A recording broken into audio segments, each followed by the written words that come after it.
Hey guys, Drifter here. Welcome to Advanced Warfare in Depth. In today's episode, we're going to be reviewing supply drops. We're going to be taking a look at the probability of getting different drops, and we're going to be looking at how to make them drop faster, because I know that's something that you're all very interested in.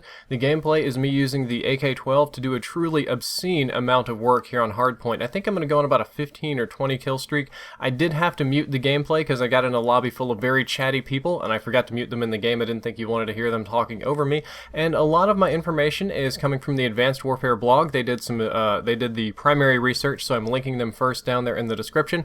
But let's take a look at the drop value distribution. 55% of all of your supply drops are going to be enlisted, 30% is going to be professional, and 15% is going to be elite. This is not based on game code, but a sampling of a little bit over 200 different supply drops. It gives us a pretty accurate distribution, and it actually seems very believable, as if a human being had programmed these numbers. They're not a true random. If you look at it, there's almost a halving effect as it goes down. 55 is close to 60, and now 30 would be about half of that, and 15 is exactly half of 30%. So given a little bit of wonkiness in the distribution and how human beings think and program, that seems to be a very believable distribution.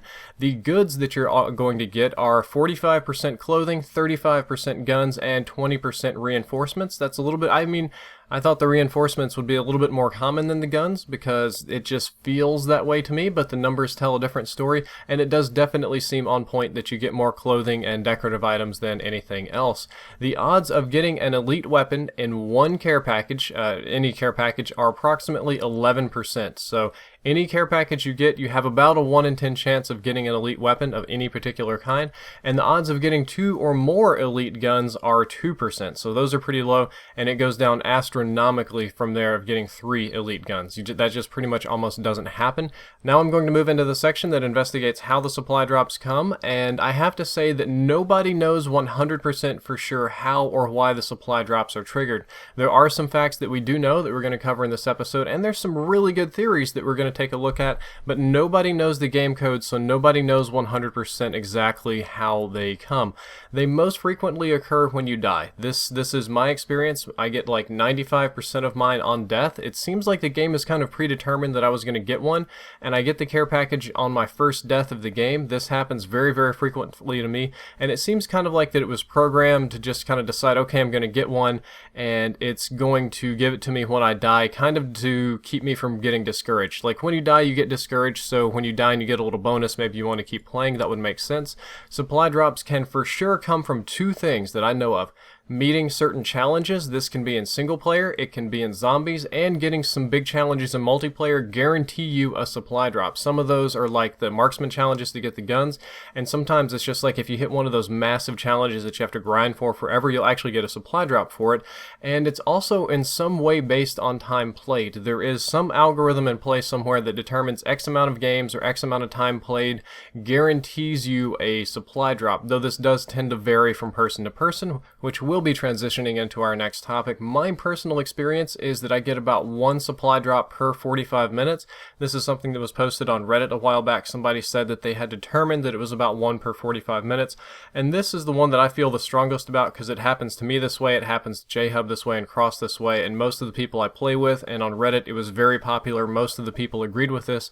However, there's a new theory that came out recently that's a little bit alternate, and there are some people backing it up. I don't have the evidence to either prove or disprove it, but I thought I'd show you here in the in-depth episode.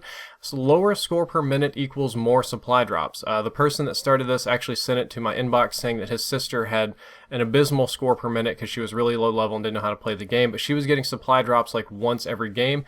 Fellow posted it on Reddit, and we had a lot of people saying similar things, that my roommate has half the score per minute that I do, and it seems like he gets double the supply drops. Somebody said, I was trolling and boosting or whatever in this one game, and I killed myself like 200 times, and I got 2 or 3 supply drops that game. I think it's based on deaths, and we have a lot of casual evidence to support this, but no hard evidence.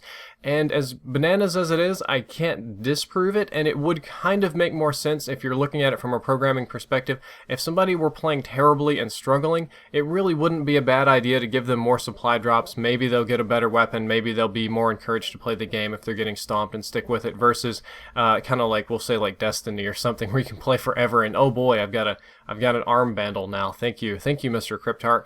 That's an unusual one. I don't really buy it. I wouldn't bet my money on it, but it's definitely possible. That's all for this in-depth episode about supply drops. I hope you enjoyed it and you learned something useful. If you did, don't forget to like, favorite, and subscribe. You can check out the previous episode on the AMR9, and the next one, yes, it will be on the SAC-3 Akimbo SMGs. I'm getting a little bit off track here because I'm stocking up on videos for holiday travel. Drifter out.